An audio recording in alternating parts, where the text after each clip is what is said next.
Well, Election Day is just 5 days away. In part 3 of our special series, United We Stand, Issues That Divide Us, we take a closer look at immigration. Harrison Fiallo studied business last year at Augusta University, then returned to his home in Honduras. Now he would like to continue working toward his degree in the U.S., but he needs a visa.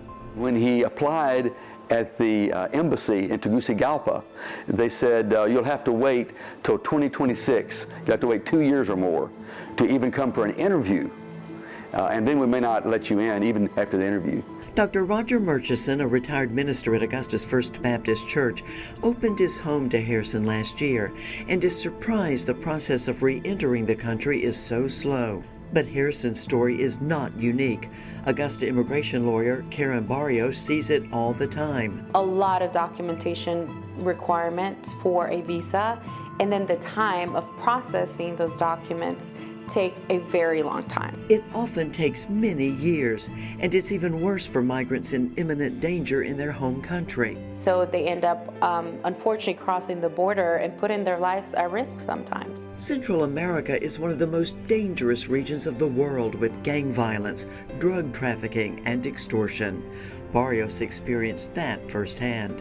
I was actually kidnapped when I was 10 years old, held ransom for 13 days. Barrios says her father, a Church of God pastor, was the supervisor for all the churches in Guatemala.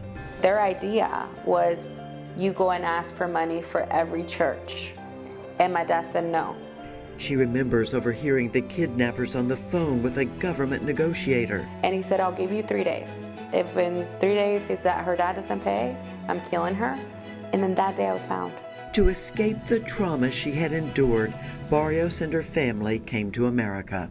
My dad's been a pastor for all his life, so through a religious visa, which is an employment-based visa, we were able to come and we were able to go through the green card process and get a citizenship, and now I'm a citizen of the United States. According to a Gallup poll out this month, a little more than a quarter of the people surveyed list immigration as the most important problem facing the U.S. Local tragedy puts this issue at the center of the presidential race. An Augusta University nursing student was murdered earlier this year while on her morning jog at UGA. Her alleged killer is a Venezuelan man who prosecutors say was in the country illegally.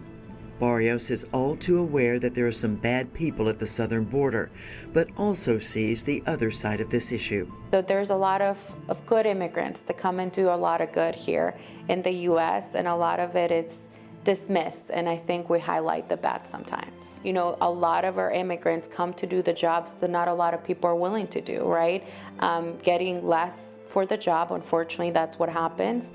Vice President Harris would like to see those migrants find a pathway to citizenship, while former President Trump is vowing to deport millions of migrants currently in the country. Members of Congress could help by passing new immigration laws, and it's up to Americans to hold our elected officials accountable. Until then, this Augusta attorney and her staff will continue working within the current system. Very hard for our community, and I think we do it with a passion because I understand what it is to be there on that side. And so I love every minute of it, and so I'm happy that I'm here. Now, if you missed part 1 and 2 of this special series of reports, you can check it out online at WJBF.com.